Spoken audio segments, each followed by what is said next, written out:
uundwaji wa tume ya uchunguzi ambayo inatoa nafasi ya kutusikiliza viongozi wa dini na wananchi wote kwa ujumla ni jambo jema sana, kwa maana linatoa nafasi ya kila mwananchi kusikilizwa. Kwa msingi huu tunampongeza Mheshimiwa Rais kwa uundwaji wa tume hii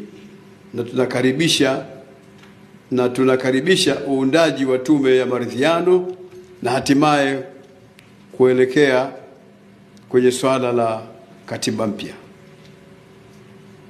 Mimi nikiwa kiongozi wa Waislamu Tanzania, na baada ya yote hayo niliyoyatanguliza kuyasema hapo juu, pamoja na viongozi wenzangu wote tuliokuwa nao, napenda kueleza kwa niaba yao yafuatayo. Moja, tunaunga mkono hotuba ya Mheshimiwa Rais Dr. Samia Suluhu Hassan aliyoitoa tarehe 2 Disemba 2025 wakati anahutubia wazee wa Dar es Salaam. Pili, tunanasihi waumini wetu popote pale walipo ndani na nje ya nchi waache kushiriki au kushawishi watu kwenda kwenye maandamano yaliyopangwa tarehe 9 Disemba 2025 na hata atakaoweza kupangwa tena baadaye iwapo hayatakidhi vigezo na kupata kibali cha kuandamana.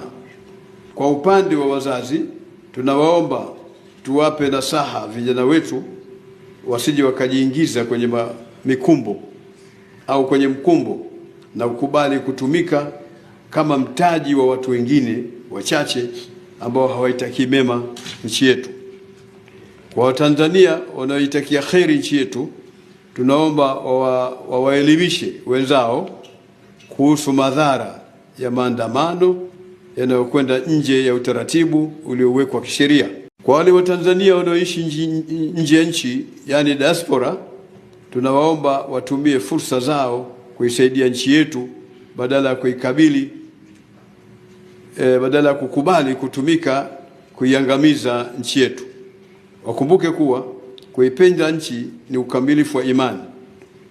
Hubbul watan min alamati al-iman. Upenda nchi ni katika jumla ya kuonekana ukamilifu wa imani ya mtu,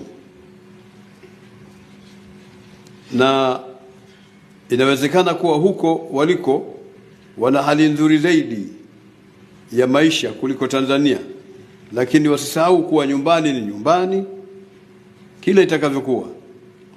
Iwapo watakubali kutumika kwa kuiharibu nchi yetu, hasara itakuwa kwetu sote, wakiwemo jamaa zao, babu zao, bibi zao, shangazi zao, wana wao, wajomba zao ambao wamewaacha Tanzania. Na tunaomba wananchi Waislamu na wasiokuwa Waislamu waendelee pia kuwa watulivu, lakini wawe walinda amani na kuepuka uchochezi ambao unaweza ukatugawa popote pale ulipo.